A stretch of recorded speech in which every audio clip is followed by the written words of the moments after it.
When you start a new business or you want to scale up, speed is important. With the right network and people who know what you are doing, you gain velocity. You can learn from other SaaS companies about their successes, but also about their mistakes, so that you can avoid them yourself. Welcome to this SaaStock founder member workshop. There we go. So David, Hensel, Nelson in the sessions chat. Good to see you, David. And obviously, Nelson, looking forward to speaking to you shortly. Let us know who's here. I guess we're kind of moving over to the sessions chat, which we'll see on the side. So do say hi and let us know who is here and obviously where you are tuning in from. Very much looking forward to this workshop, one of the last workshops that we're running for the year. And this was also a request from a couple of our members based on Nelson's book that he's kind of recently published. So looking forward to discussing this potentially controversial statement, topic and book, and also welcoming your questions to Nelson, because you're all running SaaS businesses and will likely have some good questions around this topic as well. Hi, Justin. Good to see you joining from the UK. Justin is looking forward to the session. Justin was actually one of the recommenders to say, let's get Nelson on, and do appreciate that. Certainly got your finger on the pulse there, Justin. So without further ado, let's kind of make a start on this workshop. Like I said, I'm going to welcome Nelson on. I'm going to ask some questions, but really this is a great opportunity for you to ask some questions about the title, about the book, if you've read it, about some of the things that Nelson will discuss. So this is a great opportunity for you to have that Q&A, intimate Q&A session with Nelson. So we really appreciate him giving up his time to join us today. So without further ado, let's welcome Nelson Gilliat, author of Death of the SDR, to the stage. There we are, Nelson. How's it going? Good. Hey, Alex. Hey, everyone. Good to be with you. Yeah. Thanks for joining us. Where are you dialing in from? So right now I am in upstate New York in Westboro, so kind of the boonies. If anyone is Jewish, they might know it's like the Borscht Belt area, kind of like the old Jewish resorts back in the day. Very cool. I've never heard of the boonies, but I have watched the Goonies. I don't know if that's any relation or just a terrible joke, but maybe I don't know if any of the members there have been to the boonies or upstate New York. Actually, I would love to go to upstate New York. It's on the wish list. We've done New York a few times, but really just the city. So kind of. Are you inviting yourself over, Alex? I think so. I think so. Good stuff. And I see we've got Dave Graham. Good to see you. Our own DG, Dave Graham, is here. Michael Kamleitner. Good to see Michael. Dieter de Hammers. Welcome, everyone. So Nelson, before we start talking about the topic today, this controversial death of the SDR, and we have all of these SaaS founders here who probably have a lot of SDRs and wondering, like, why are you saying that there is this, the death of the SDR sort of role. Quickly, just tell us a little bit about yourself. What you've been doing before you wrote the book, why you wrote the book, and that'll give us a little bit of context before we kind of jump in. Yeah, sure. So, hey everyone, I'm the author of The Death of the SDR and the Birth of Buyer Centric Revenue.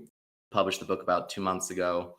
And, I've been in B2B SaaS for about 6 or so years, kind of wore all the different hats, SDR, sales, both as an AE and then kind of as an AE/CSM combined. So like a full sales role. And I've also done product marketing. I've done demand gen, content marketing. And I've worked at a very big company. And I've also then worked at a very small startup, like a 6-person startup, a YC company. And I just saw a lot of the problems that have been going on in B2B that I think a lot of people are aware of across marketing and sales. And I was trying to kind of figure out and diagnose, like, what are these problems? What's causing them? And then how to fix them. And so I kind of became very focused on that when I was at the very big company. I saw like this company was running the predictable revenue model, which we'll talk about, and which is what I challenge. And then when I got to the small tech company, and I think this is a really good thing for people who are here. I think it's a really amazing time to be a startup right now, because I think if you can avoid all the, we talk about tech baggage, but if we can avoid all the marketing and sales baggage or technical debt or marketing and sales debt, and you can kind of avoid bad practices, it's a great time to be starting a company. But it was when I was at that startup, I realized, when we were building this marketing and sales engine from the ground floor, and we didn't adopt the predictable revenue model, what is possible? And so what ended up being like me trying to help create the ideal model at this company, and then realizing, oh my God, like, predictable revenue model is the cause of these problems. Here's like a better alternative, I think. And then sharing that with people. And so I wrote the book over the course of about a year or so, and hopefully help people kind of, just have a better marketing and sales playbook, help companies just grow better. Awesome. Thanks for the context there. Plenty of questions sort of think about. So let's kind of start off with like what is the state of B2B marketing sales at the moment? And I guess kind of according to you, and I guess your sort of research, how bad or good are things? Yeah, sure. So I see a lot of problems in marketing and sales. I see that marketers are very frustrated having to kind of support the SDR model, and they're kind of lamenting that, and they're trying to break free from it, and that's affecting their performance and their productivity, their tenure, their turnover. Same thing with the SDRs. The SDRs, we all know, are suffering, are miserable. They hate it. They can't wait to escape. They're all underperforming. Most of them, I think it's something like 83% of SDR teams are underperforming. They're missing their meeting quotas. They're turning over very frequently. And so, it's just, and I think COVID, it helped to kind of shine a light on things and accelerate that. So, especially in the last year, it's become very clear to people that the SDRs are in trouble, and people are rethinking that role. And then also sales. So, SDRs marketing, they're supposed to support sales, and sales are also suffering. High turnover, low tenure, low productivity, low performance, low job satisfaction. And many of them are missing their revenue targets. And so there's a big problem. That's a really big problem for companies who are trying to grow today, when your marketing and sales, engine is not performing very well, and it's broken. These days it's easier than ever to build products or no code products, and products are converging, and so you're going to have competitors out there coming, if they're not there already, they're going to come on very quick with similar features and benefits and pricing. The distinguishing factor for your company's growth is marketing and sales. So it's like, the way I think about it is, if you go to a bar and there's a lot of guys there, and you're trying to woo the girl, there's a lot of good looking dudes, but you have to put on the charm. You have to do the marketing and sales. You have to, woo them over so that they want to be with you. So it's a huge competitive advantage today. But a lot of companies, and I think what's great about, again, for founding companies right now, or young companies, they'll have a big competitive advantage over their incumbents, especially the big dinosaurs who are kind of calcified in the old model, which is really slowing them down and hurting them. And so I think to the extent that you avoid that model will be the extent of your competitive advantage. You're going to say Yeah. something? So I just wanted to kind of pause there, and where I'll go from here, now that I've kind of set the dreary scene, is to kind of talk about like what is the actual problems, what is causing this bad state of sales. But I just wanted to pause there for any reaction or thoughts on that before going on. Yeah, if you've got any reaction like throughout, I mean, especially to what Nelson has just said, to set the context, let us know. If you agree, put agree. If you disagree, put disagree in the comments if you're not sure and you're still waiting to kind of like find out your opinion. Also kind of put like not sure, but please do sort of like drop in the comments. And also just a reminder, any questions that you have as and when you think of them, like drop them in the sessions chat, and we'll come to them and get Nelson to answer the questions. So I'm sure those comments will come in. So yeah, in terms of Nelson, you mentioned the problems causing this state. What are the problems? What are the solutions? Yeah, sure. So fundamentally, I think there's 4 problems across marketing and sales. The first one is prospecting. The second one, which is a marketing thing, we'll talk about that. The second one is the sales assembly line, or seller specialization, or buyer handoffs, such as the AE-CSM split, which is the basic split, but then in practice is often a lot of subdivisions, and we'll talk about that.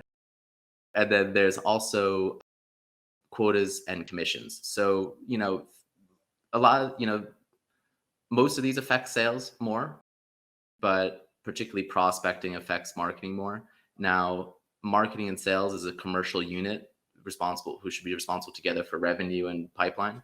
If sales isn't doing well, then marketing doesn't do well. And so they kind of, it's like a basketball team. You got the point guard and you got the center. And if one's not doing well, the other's going to suffer. If your marketing and sales team are properly aligned on stuff, which they aren't today, and we'll talk about that. But those are the 4 things: prospecting, sales assembly line, quote, and commission, that I think you should avoid. And I've got alternatives to that you should pursue. Now, fundamentally, I think that the predictable revenue model, which is the marketing and sales playbook that most B2B companies run on to a sizable extent, not fully, they don't take it straight, they can't, but that's sort of like the model that they're kind of working with.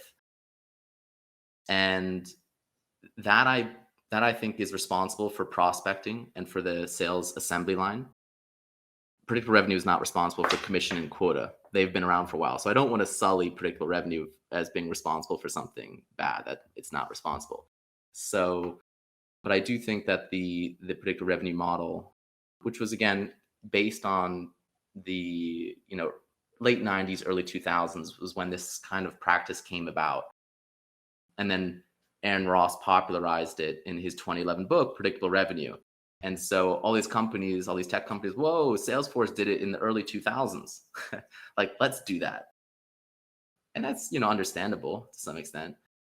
But it's not the early 2000s, and you're not Salesforce. And it's not like Salesforce was only doing what, Aaron Ross kind of talked specifically about prospecting in the sales assembly line, but there was also other stuff that Salesforce was doing and other factors that were to take into account, that other things they're doing in their marketing and sales.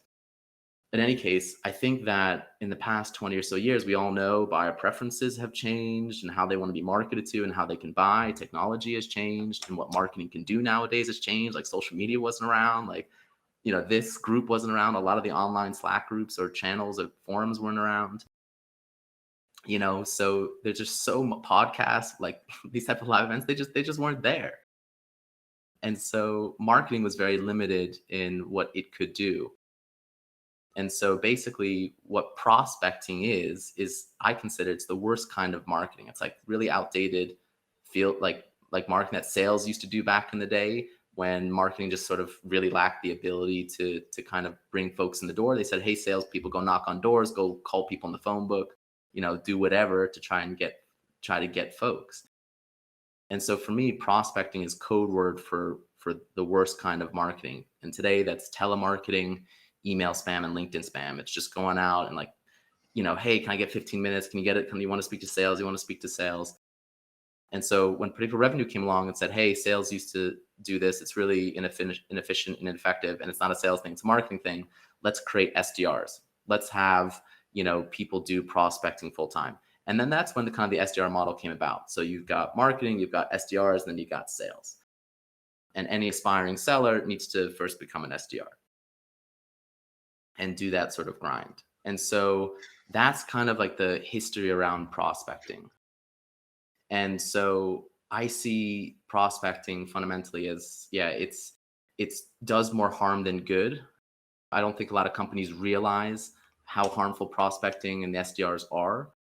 And that's why I call my book The Death of the SDR. I mean, yes, it's like marketing, it's like death of the SDR. It's like, but fundamentally it's the symbol of the predictable revenue model. And I see it as the core problem in B2B marketing and sales today, that it crowds out good marketing. It crowds out good modern marketing. It's, preventing that. It's basically putting a lot of marketers in a straitjacket, that they have to kind of tailor a lot of their marketing efforts to support the SDRs, which are immensely time, capital, and labor intensive. And so there's a lot of resources that you could otherwise be deploying into good marketing. And then, we know that buyers, they don't like the telemarketing. They don't like the email spam. They don't like the LinkedIn spam. They're kind of tuning out and turning off. And so when you kind of go out there spamming and annoying people, you're going to get the response, which is no response, or people telling you to take a walk. And even the very rare buyers who do take a meeting oftentimes are less likely to show up. They're less likely to buy. They're less likely to buy as fast. That harms your sales team. That harms your sales efficiency, puts junk in the pipeline, basically. Because you have longer sales cycles. You've got, lower conversion rates, garbage in, garbage out, right? And you're doing a lot of damage to your reputation, and you're doing a lot of damage to your company.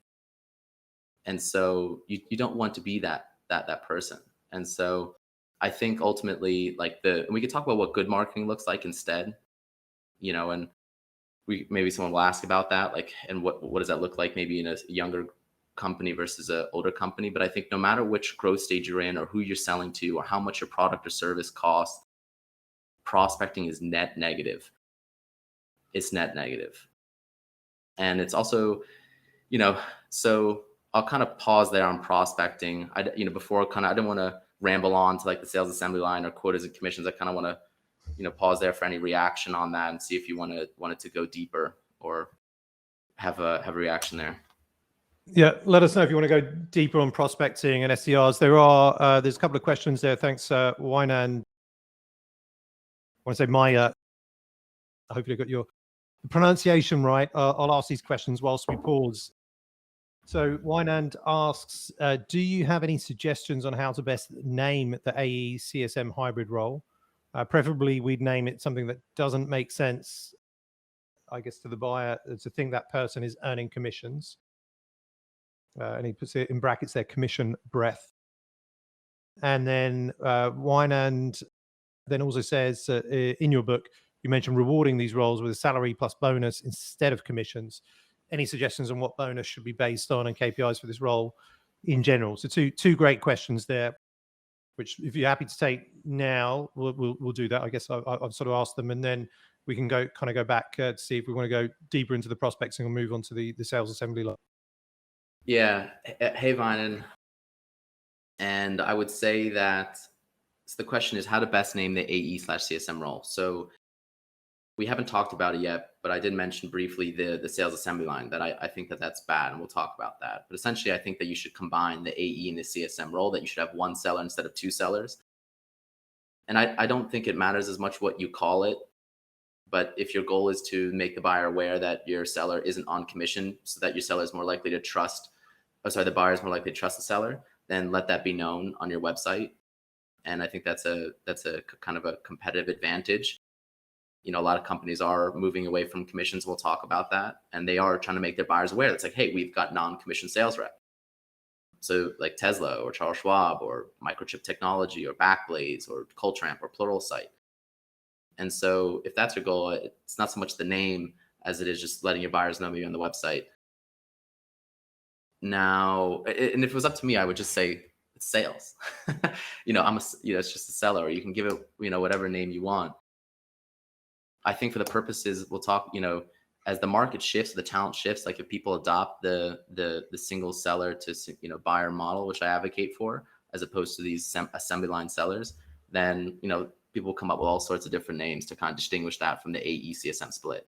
Now, in terms of sales compensation, so yeah, I do think that commissions are net negative, harmful to everyone, buyers, sellers, and the companies themselves. No one benefits from it. I think there's a lot of misunderstanding about it, and people don't realize, like with prospecting, what all the costs are, direct costs, less obvious costs and opportunity costs. And so you said any suggestions on what that bonus should be based on? Because I say instead of instead of a commission, offer a full salary and bonus. The bonus can be calculated like it typically is in companies. Like you could have maybe there's some individual component, some team component, maybe a company component, or you just kind of keep it very simple. Maybe you do a team component, based on the goal attainment of, let's say, the sales team. So it could be like maybe 50% individual, 50% team, or it could be like based on the company as a whole. It could be like, the company's doing well, we're growing, profits were looking good. Like, let's reward everyone with this bonus this year. So you can kind of chop up or structure your bonus really however you want. I think fundamentally the bonus is just icing on the cake. What's more important is the salary for people. And so I think just giving your folks a full salary instead of today, which is half salary, half commission. And I don't think people should confuse commission and bonus. Like if you think about the cake analogy, commission is half the cake, which you have no idea if, when, and how much you're going to eat. And there's a whole lot more problems to commission, which I cover in great detail. But a bonus is icing on the cake. So. Awesome. We've got, so hopefully that answers the question there, Wine. And there's a string of questions flooding in now. Do you want to jump into those before going into anything else on the sales assembly line, etc.? Yeah. So I'll spend a bit more time on prospecting, because I think that's really the fundamental thing that's, holding back marketing. I see it as bad marketing essentially. And companies, they have a mixture of good marketing and bad marketing. And I think it's companies need to separate those two mixtures and then properly analyze them and see which side their bread is buttered on, and then realize, wow, actually the ROI is much better on good marketing. And we should move away from bad marketing and just do good marketing. So what David Hensel says, we see prospecting more as relationship building and providing value to the prospect. The days of spamming or spray and pray are over. But if you have a better angle on prospecting, instead of, hey, like speak to sales, that'll work better. So this is where good marketing comes in. So it's demand gen and marketing. Like fundamentally, I see demand gen as like the modern form of the SDR, and in direct competition for the SDR for resources and freedom to be able to generate leads for sales. And a lot of demand gen folks, like, as I mentioned before, are kind of lamenting SDRs that like they have to kind of divert resources and focus away to supporting bad marketing. But it's marketing's role, it's demand gen's role to basically go out there in the market and educate your buyers, inform your buyers, put out, so let's talk about good marketing for a bit. All of marketing is outbound. So kind of throw out that kind of misleading inbound, outbound dichotomy. It's not just like marketing just puts up a website and just waits for people to kind of come and knock on sales door. And that unless we kind of go out to the market with telemarketing and email spam and LinkedIn spam, no one will ever come in. So good marketing. So good marketing these days, essentially, primarily content marketing with really good distribution, primarily on social media, and a whole bunch of other stuff, which we'll talk about. But that's kind of like the primary thrust. So whether that's written, audio, or visual content, like a podcast or live events like this, fireside chats, panels, and or LinkedIn posts, or blogs, or doing guest posts and things like that. And then you're distributing that content in places where your buyers are. So it's whether you're doing like organic or paid. So whether you're doing ads or just distributing this stuff, let's say on YouTube or on your email list or on LinkedIn, or if you're running ads behind this content in your message, whether it's on Facebook ads or LinkedIn ads or YouTube ads, Reddit, Twitter, whatever, Google ads. So it's marketing's job to kind of go out there and make the buyer aware and put out this content, and so that people consume your content and that they come back for more and more because you're providing value. You're making them aware who you are, and you keep doing that. And you don't imagine if all of a sudden Alex or me hit you guys with a sales pitch after this. Like, How many of you would keep coming back if we kind of hit you with the slimy pitch where we put you into an SDR cadence? You wouldn't. It's not, but you keep coming back to the content. You become aware, of Alex and SaaStock and everything that he does, and, and me, and maybe eventually you kind of hit us up. Now, that is what marketing should be about. So you're doing all this stuff to kind of make people aware, and eventually they will come to your website. They'll learn about you, or they'll check, if it's a personal profile on LinkedIn, they'll check you out. That's how people buy today. That's how you buy today. If you think about how you actually become aware of stuff, or if you talk about how you become aware of stuff, it's like, I saw this podcast, or on social media, or, in this community, or in this Slack group, or I saw this ad on LinkedIn or Facebook, or I attended this event or whatnot. Or word of mouth, like, so-and-so spoke to me about this and they use it. And so ultimately it's the goal of marketing, I think, to drive people to the website and to request a demo to speak to sales. That is a lead. A lead is someone that comes to your website, requests a demo, marketing automatically qualifies on the website. That's a lead. Everything before that is just contact information of uninterested buyers. And that's what an MQL is. And that's what most marketing teams are kind of held accountable today. It's just like, hey, let's generate contact information of uninterested buyers, that we've either captured through gated content, which shouldn't be gated, or list purchases, or people who attend events and trying to capture their contact information so that you can then give that information to SDRs and then bug these people to go speak to sales. And I think that's awful. It's like, today, again, there's a mixture of both. So it's like you have often the play today is like marketing is going to do all the stuff to like woo buyers, put out the content, do the events, do the ads, remarket to previous buyer and users, do referral campaigns, case studies and review sites, and, the whole 9 yards. And then as buyers are kind of engaging with that content, kind of signing up for events or coming on the podcast, doing co-marketing, doing partner marketing, whatever, then they're like, well, let's get the SDRs on them and try to pull them into sales. And I kind of equate that. So if you're at that bar, and using that bar analogy, it's like the guy is wooing the girl and letting them know what he's about and putting on the charm. And then he asks the girl to marry him, and or is a jerk at the end. And then he wonders why he never hears back, or he gets slapped in the face. And so I think that it's like you need to, I think, focus or kind of reorient what marketing should be doing. And that marketing should be giving sales these layups. And that's the leads that sales wants. These are the people who come into, they're explicitly raising their hand to speak to sales. Marketing can automatically qualify them on the website. Those are the buyers that are more likely to buy faster at a much less cost. And that is what you should be solely focused on. Don't dilute the champagne with poison. Like, don't put junk through and waste your sales' time, which is why a lot of companies will have a very bloated sales team and have too much sales headcount. And these sellers are missing their revenue, and their sales cycles are very long, and their conversion rates are very long. And the cost per acquisition, the CAC payback period, isn't looking too good. So I think you just need to, marketing good marketing can be one-to-one, it could be one-to-few, and it could be one-to-many. And so, and you don't need SDRs for that. And you don't want SDRs for that. Like what I'm advocating now for companies that do have SDRs, just so you understand, is not to like fire them overnight. It's to repurpose them to more productive marketing activities like product marketing, demand gen, content, social, which already kind of SDRs are somewhat doing today, but they really can't because they've got quotas and commissions. The SDR is not a junior marketer, which is what I think they should be. They should be like a junior generalist marketer. Like companies should have entry-level marketers who kind of jack of all trades and help with this and help with that. One-off emails here or whatever, helping with events there. And that's what SDRs, kind of should be repurposed in today. But they cannot do good marketing if you're telling them, hey, go telemarket, email spam, LinkedIn, do all these like high activities, make this many calls, make this many dials, and you have to make X many meetings. Otherwise, half of your compensation you won't get. So you can't tell them to kind of, so can some SDRs some of the time like have good outreach that buyers receive and take a meeting and then buy? Yes.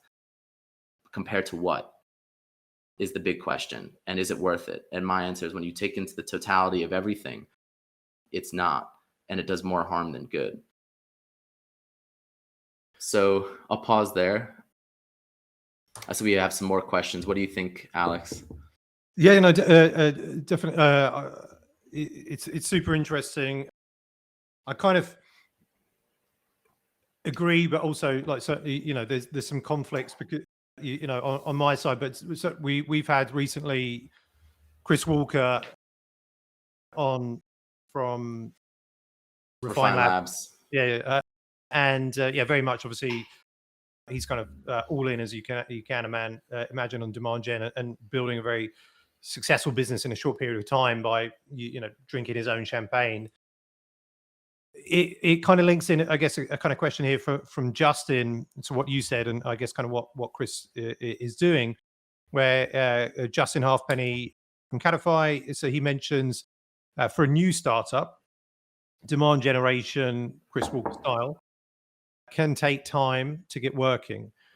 Do you assume no at all? As a note, this is where we are, and we're, i.e., me, doing outbound prospecting to high value, highly targeted or persona sort of account based marketing. So, yeah, what are your thoughts? Yeah, so I would say that what I consider prospecting, like the telemarketing, email spam, and LinkedIn spam, and that type of stuff, just it's not a shortcut to growth. It's a shortcut to like loss and like it's harm. And so if you're a young company, I would avoid that. It's even more harmful if you're a younger company. You know, so it's I would say it's slightly less harmful if you're a bigger company with a bigger brand name and a massive market, and it's like you've got a lot of money to waste, or you're venture backed and you don't mind wasting all that money. And you got high margins. You know, there's a lot of other influencing factors to the degree of the harm that you do the predictive revenue model or prospecting, like margins and competition and demand and the quality of your product, all that type of stuff. But in any case, if you're a younger company, here's what I would do instead of going out and like dialing everyone in the phone book and spamming people. If you're a young founder or a young company, you are doing founder marketing, okay, until you can hire someone to take that over. So what that looks like, because you've got limited resources and limited time. So you can do a number of things. One is like you work your network, obviously. You reach out to people you already know and you say, hey, you either give them the product for free or you have them pay you for it. Oftentimes it's a good idea just to give the product for free for like 10 people, and chances are they might even buy after, or they'll refer their friends. But you want to get some product market fit. You want to test out the product. You just want to get people. So get that product out there. Give it to your network. You know, there's Product Hunt. There's communities like SaaStock where you can kind of network and attend events and things like that, and make people aware of you and what you're trying to do to kind of get folks in the door. So you can also just ask people for like feedback. So it's not a salesy thing. You're not saying, hey, take a demo. It's like, hey, I'm a founder. I'm doing this. Like, you are in my audience. I'd love to kind of get some feedback from you. Not a sales pitch, whatever. Just your 2 cents of what I'm trying to do here. That's kind of one thing. The other thing is like posting on LinkedIn. Like, LinkedIn is free. It's where a lot of B2B audiences are. Like, go post, go comment, go connect with people, build your brand there, and just do that on a regular basis. In addition to that, go guest podcast. Like, go and like share your expertise, share your whatever opinion or point of view you have. And you don't need to be like saying like a messiah and saying like amazing, interesting things. You just kind of like, you can kind of recycle what people are saying or whatnot, or, you don't have to be wowing people all the time. Just a couple tips and stuff like that. Nothing, so people are always starting from different levels. So, some people might have heard it before, some people may have not. But yeah, go out there and guest podcast. And go out there and do like events. Like, go and join, like me, I'm on this panel or I'm on this fireside chat. Like, go and engage your audience there. And then now you have a lot of content. And then, maybe even create a podcast of your own. Like Alex did. So Alex, started with blogging, and then he launched a podcast, and then he had a community, and then things like that. And that's how kind of SaaStock began, more or less, at least what I'm aware of. So you're going out there, you're creating content, you're distributing that content, so it's like you do a podcast, get the audio recording, upload it to YouTube, the full thing, chop it up, and then put like micro clips on LinkedIn or whatnot. And yeah, so to get that message out there, put it on your website, whatnot. So do that. You can even do, if you were to do paid ads, like I would recommend Facebook. It's just cheaper than LinkedIn ads. Get your message out, like accelerate distribution of that message to your target audience. And it depends how big your target audience, whatnot, but like you can kind of guarantee distribution of your message or your content there. So yeah, so get out there, be speaking, hitting up your network, whatnot. Stuff like that is like what I recommend maybe to start. And then you'll see, like you're gonna have these things have like compounding yield and network effect and sort of a variety. Customers breed customers, people become aware of you, word of mouth, this and that. So like you're also getting involved in communities, and like, so for, let's say you're hitting up marketing and sales, you're probably going to be active in like Rev Genius or Revenue Collective, kind of answering people's questions. They're trying to like do their job and things like that, or maybe you become a chapter head or whatever. So it's just like you start to build yourself up. People become aware of you and what your company is. And you maybe even offer people a free trial, right? It's great, kind of get people in the door just using it, talking about it. A beta, you offer people like a beta, sign up a free beta, whatnot. Stuff like that is what I would do, for starters, if you're a younger company. And then hopefully you bring in, a marketer when you're maybe about like 1 million in revenue and you've got product market fit and you've done the founder led marketing as well as sales and everything else, but then you bring in a marketer to then help support you and kind of amplify that and do some other stuff as well now that you've got more money and things. Awesome. Thanks for sharing that, Nelson. And I think like hopefully, Justin, let us know if that answers your questions, or if you've got any more around that. On the podcasting thing, I've been doing it for 6 years, very much agree and sort of like, passionate around just like, well, two sides of it. One, creating your own podcast, get going with that. I know, like, for instance, David Hensel has his own podcast. I think, Justin, maybe you started your own podcast. I think I saw that sort of recently. So I'd love to see that, both creating your own podcast and thinking about the strategic value, creating content for your business. But the guest podcasting, the kind of assumption I'm making here, and perhaps I'm wrong, and also for people, those that are here, could potentially challenge me on, but maybe they're thinking like, what would I have to say if I went onto this podcast? Because I'm kind of early stage SaaS founder. What would why would they invite me on? What is my specialization? But what I believe around that is, look, you are a founder. You're building, great businesses here. You all have stories to tell, and why you decided to start building your business, what you were doing before, what you're doing to build the businesses, the challenges that you're having, etc., and so on. And there's going to be a whole market there that can kind of relate to that. So everybody has a story. Like, sometimes when I'm invited to go and speak on a podcast, or I invite myself to speak on a podcast, I often think about, oh, fuck, like, what am I going to say? Like, I'm not like an expert, but then, naturally, then you just kind of get into your story and they ask you about the things that you're building a business. And there's a lot of like insights kind of into that. And then once you've created this piece of content, whether it's your own podcast or this guest podcast, also, like you mentioned, our kind of model is like, we publish it on the, all the podcast players, or, so you get the audio, publish it on YouTube, push it through rev.com to get a, transcription. We can use, excerpts of the transcription for like LinkedIn posts and social posts. Then we also chop up the video.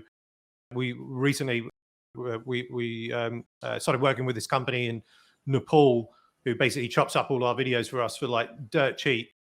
And then we've got all these, different like snippets and stuff, and the bite-sized content that we can produce. There's so much like repurposing that you can do. So from one conversation like we're having today, you can create a whole, week's worth of like content, and then that, as you said, compounds. So definitely, a big believer in that. And then you do see, like, even like 6 months time, somebody might, come in and say, hey, I listened to that conversation, like, that you had like with Nelson or whatever. And, that can lead to something, or, just a conversation, somebody in your network. But definitely my thoughts are, even if you're early stage, which like Justin is, and, to start working on that, because it is a long game, but you can also get some quick wins, I think, from that as well. And like you say, the buyers today are probably going to be a lot warmer, a whole lot warmer through relating to that content than receiving a cold email. Totally. And I think, yeah, the emphasis there is there's both short-term and long-term wins. And so you will get people in the short term who are really good quality people, good quality leads, and you're paving also for accelerating and compounding long-term stuff. And you're not pissing off buyers, you're not pestering them, you're not turning them off, and you're not wasting your time and your efforts.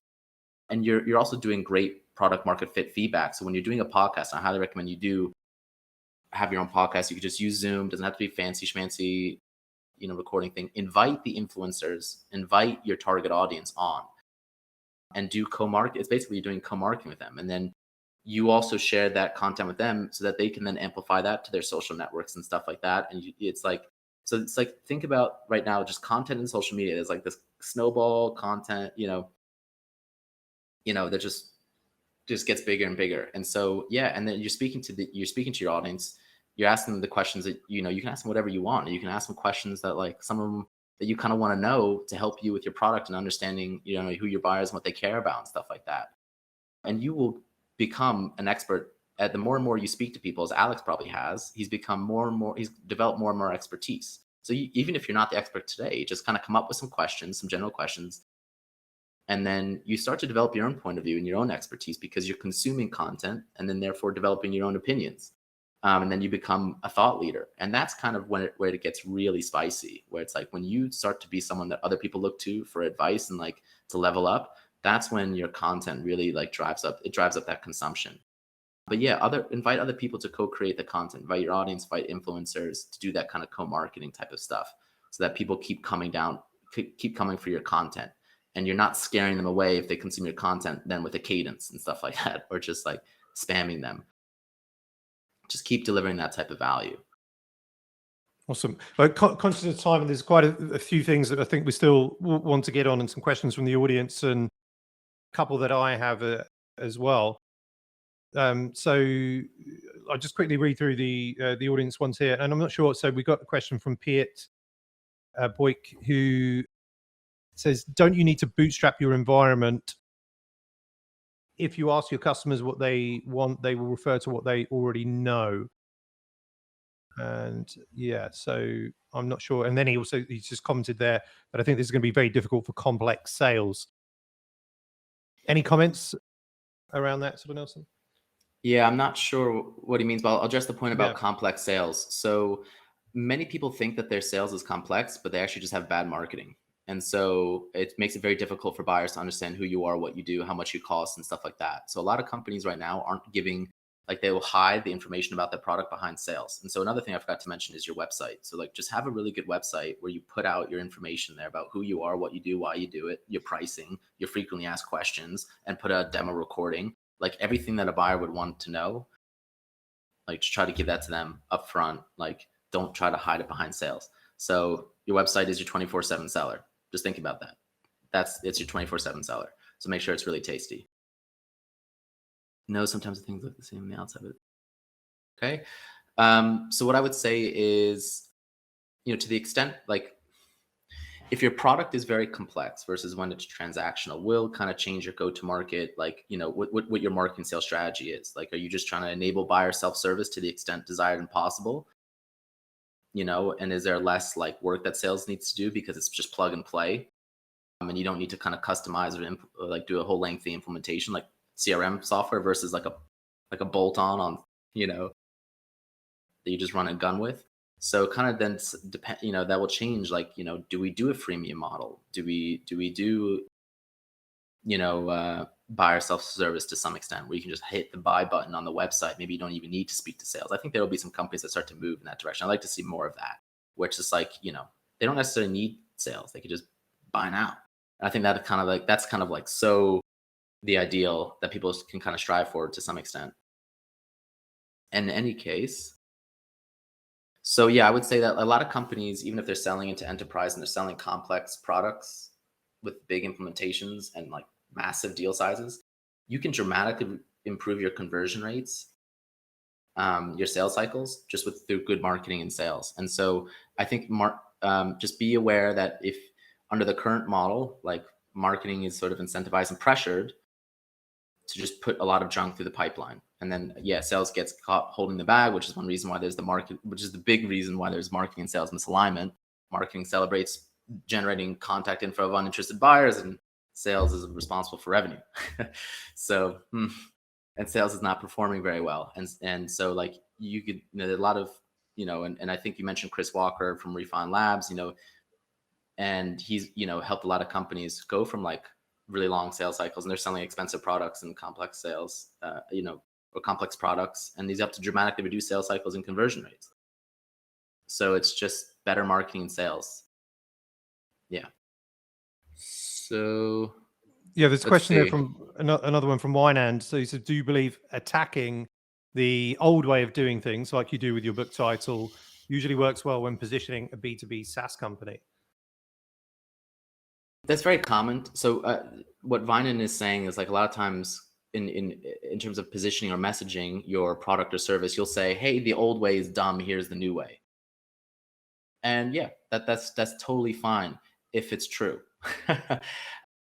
and that makes sense. So, I'm challenging the predictable revenue model, and I'm offering a new model, the buyer centric revenue model. And so, you got to offer a positive, right? You got to make it very clear what's the old way, what's the new way. So don't just bash the old way, because it's easy to criticize and to put something down or the old way down, but you need to show people a positive that they, anyway. So yeah, I think that's totally fine. Yeah. Yeah, I'm pretty sure, but I don't know whether it was Chris Walker's workshop that we did, but I remember a workshop where we were seeing some websites of very well-known SaaS companies, and they were doing like, here's the old way of doing things and here's the new way, and they all had that on their website. So pretty common as well. A couple of questions here. So one is that you mentioned a whole bunch of companies that and in the book and today as well, that are implementing this kind of buyer-centric model. Can you give any more kind of like details around, so things like companies like Culture Amp, but specifically in SaaS, like what they're doing, and maybe some of the kind of the results, and then kind of second question, not necessarily related to that, you've also touched a little bit in terms of repatriating SDRs kind of into demand gen and stuff like that.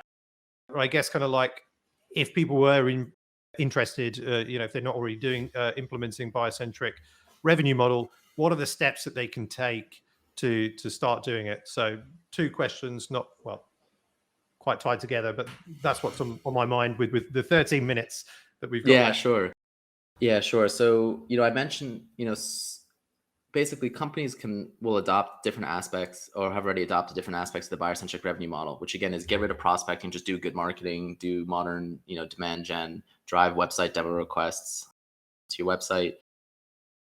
And the other thing is like, get rid of the sales assembly line, like just have like, a single buyer to seller relationship. The seller can bring in other people from the company when necessary, like bring in the technical expertise or bring in someone to help with implementation. But it's like there's a single seller responsible for the initial sale, expansion, retention. It's good for the seller, it's good for the buyer, it's great for the company. You don't have these bloated sales orgs. You've got a more efficacious seller instead of these stunted sellers.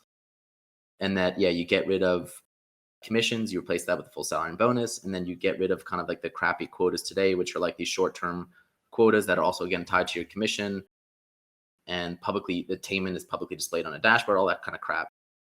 And and just to stop that, like, you can have proper goals, you can have revenue goals and stuff like that, but like, don't tie that to commission. Don't make these like this type of unnecessary pressure on sellers, so they pressure buyers, lose, all that type of stuff.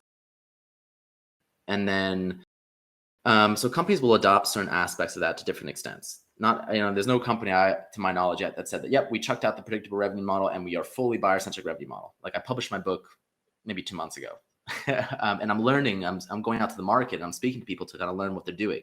And again, there's a mixture kind of both the predictable revenue model and to some extent the buyer-centric revenue models in a lot of companies. When it comes to commissions, example companies include Microchip Technologies, which has like a couple thousand sellers globally, and it worked marvelous for them to cover them. Backblaze, Culture Amp, Pluralsight, Legion Logistics. In B2C, there's Tesla, there's Charles Schwab, a whole bunch of other people. Now, in terms of, let's say, getting rid of the sales assembly line, so I think, there's a lot of people who've kind of done that. Shopify did that very famously, and they had, they were selling a product north of 10,000, whatever, and they had amazing results just having a single seller, single buyer type of model. Let's see. Now, again, a lot of companies have a mixture between of like prospecting and demand gen. And so it's kind of trying to separate that out and comparing the two. But I think, if anyone goes into their own company, well, and I'll address the other part of the question, which is like how at your own company can you figure stuff out and maybe and I recommend that people kind of start with a comparison and here are the steps to kind of compare the predictor revenue model or kind of what, the baseline and be able to kind of gradually move away from it through experiments. So experimenting, if it works, then you kind of double down on it, continue with it, and then gradually transition, provided it's working. So what I recommend for people when it's starting with prospecting, go into your CRM and compare the leads generated from SDRs versus the leads generated from demand and other website demo requests. And then you compare that against revenue and number of opportunities, cost per opportunity, conversion rate, sales cycle, cost per acquisition payback period. And you'll see like which leads are more efficacious, so, and you'll see. And then also consider how much resources are you pumping into SDRs versus how much time, capital, labor are you pumping into demand gen. SDRs, again, are very time, capital, labor intensive, and oftentimes demand gen has to do a lot to support them. And then you factor in what it does to SDR talent. Like it's a waste of talent, the high turnover, the low tenure, the low productivity, low performance. It's like, why not repurpose them to do more productive stuff? And then you think about the harm to buyers turning off, tuning out. You can see that to some extent in your CRM. You can see like people who do not call, take me off your list, like unsubscribes, all that type of stuff. But oftentimes they don't tell you. So then you kind of get a bit of a picture of like, the cost of prospecting versus like demand gen, and then also the opportunity cost of not doing more demand gen, whatever, or redeploying those resources more productively. And that's sort of the first step. It kind of exposes the inefficiency and the ineffectiveness of SDRs relative to proper good marketing. Now, I just lost my train of thought. Oh, yeah. So the second step is to then propose an experiment. And so go to a lot of these folks are founders. So you guys have the keys to the car, but a lot of people maybe who are like heads of sales or heads of marketing, need to get the CEO's blessing for this, or the board's blessing, or the VC's blessing, whoever owns the company.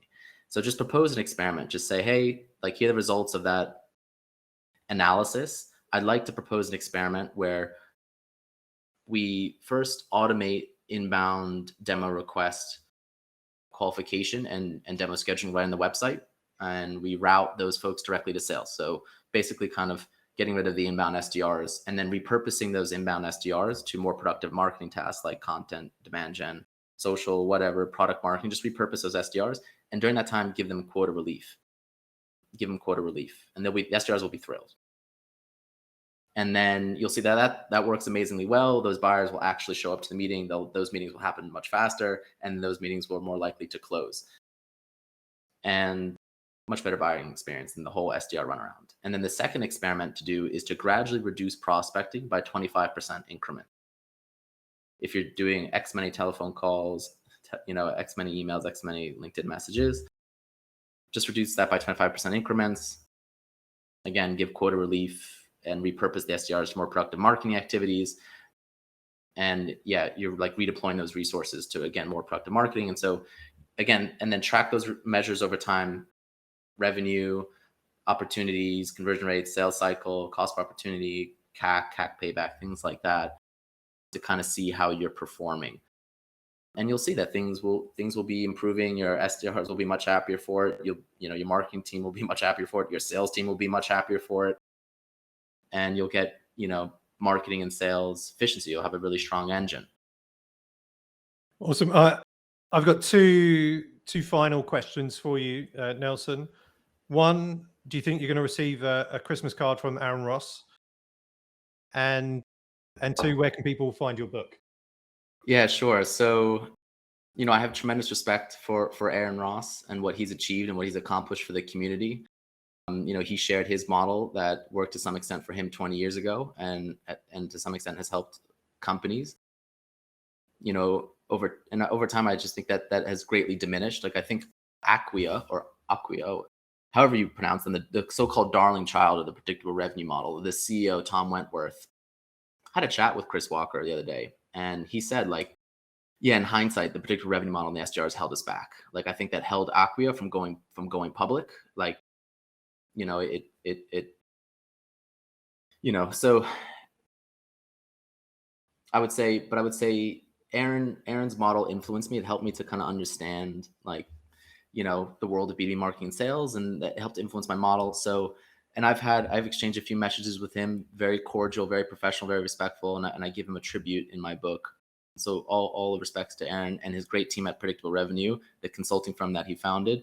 We recently they invited me to do a panel on this topic, and we had a great conversation to help the community kind of understand this and to see if some people, you know, just kind of help people rethink this stuff and to maybe tailor and make changes and improvements. So, and then the other thing about how people can find me or get the books. The book right now is on Amazon, The Death of the SDR and the Birth of Buyer Centric Revenue. If you have Kindle Unlimited, it's free. If you don't, you have to pay $9. Oh my God. Talk about big ACVs. So I hope you grab it. And then if you read it, reach out to me and we're happy to chat about it. You know, love to get your point of view and your take and your anecdotes or any feedback, you know, good or bad that you have. And you can find me on LinkedIn. So, you know, reach out to me on LinkedIn, Nelson Gilliat, or shoot me an email at nelson@buyercentricrevenue.com. And then these days, I also recently, haven't really publicly launched it, but I'm the CEO of Buyer Centric Revenue LLC, which is a B2B marketing and sales consultancy, an agency to help folks adopt and implement this model. So helping them with marketing and helping them with sales, and helping them to kind of do this transition. And so if people kind of need like an extra pair of hands, if they really need, like, you know, think that, hey, how do you do this? And some people have already reached out for that, then I'm happy to kind of to help there. Awesome. Well, Nelson, thank you so much for taking the time out to speak to the SaaStock founder members. Really appreciate it. And those here, yeah, if you can show appreciation to Nelson in the chat, as I think a few have already, that'd be great. Yeah, thanks everybody for the great questions, Vinand, Pete, who else? David Hensel, Michael, Dieter, etc., and many others. Great seeing you. This is the last SaaStock founder membership of this year. In December, December the 7th, we're doing Blueprint for CEO, which all SaaStock founder members can sign up for. So hopefully we'll see you at Blueprint for CEO December the 7th. And thanks everybody. Have a great Wednesday. And yeah, we'll speak soon. Thanks, Nelson. Thanks, Alex. Thanks, everyone. Bye. Bye-bye.